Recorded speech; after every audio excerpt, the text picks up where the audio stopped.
So let's have a look at part one of the Linguaskill writing. That's the email.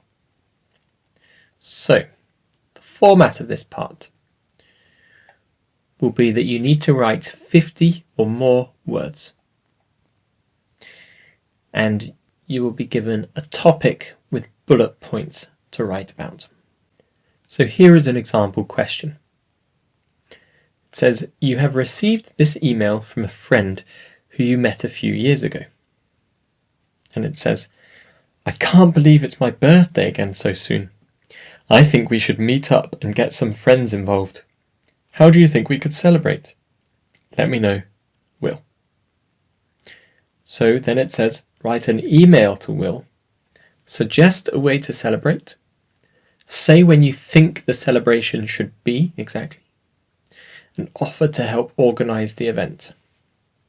Write at least 50 words.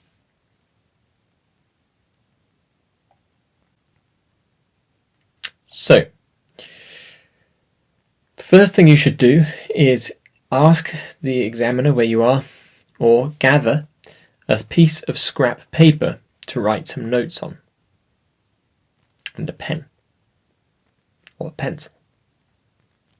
Then the technique that you should use in the email is to firstly identify the target reader from the question.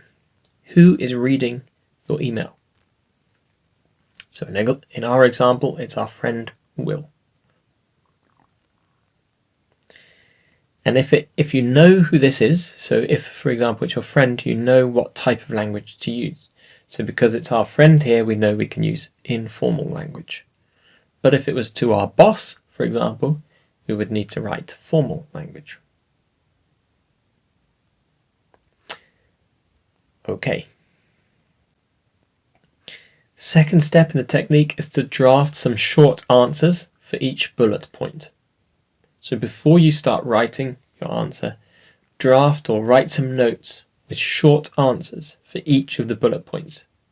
Typically there will be 3 bullet points, so you should have 3 short answers. It will be better for you if you can think of an idea that it's easy for you to write about. If you think of an idea that's easy for you, maybe something you've done before and you have experience of, it will be easier to write about it because you have that prior experience. And you'll also get higher marks for things like idea development from the auto marker. So look into your own experience and see if that can help you. Step 3 in the technique is to make sure that you link your topics together. And you can do this on your draft paper as well.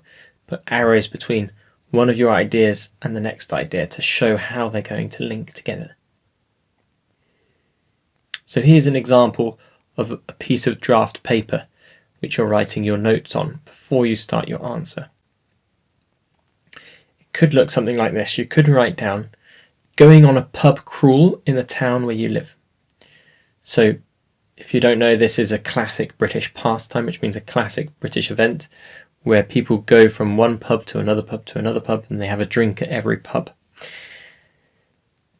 And then another note could be alcoholic drinking is better for the weekend. Maybe your friend Will likes to drink beer.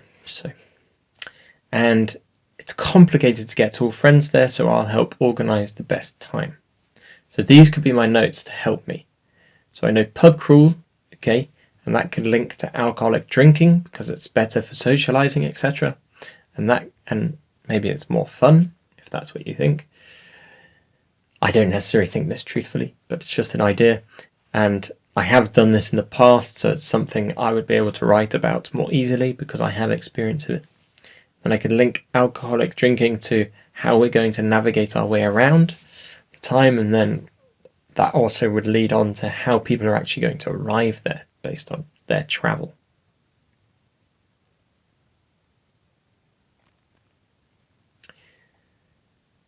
So step 4 in the technique is, again, remember the target reader. Remember who you are writing to.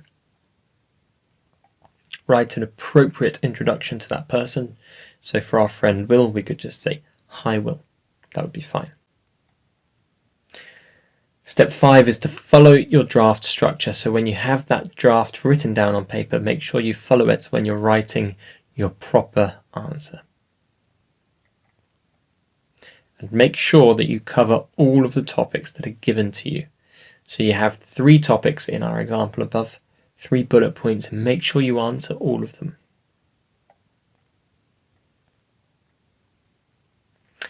And then give your writing an appropriate ending. So again, if it's informal, you could just say cheers or bye for now, something like this. If it's more formal, you might need to write kind regards, for example, or best wishes, or many thanks.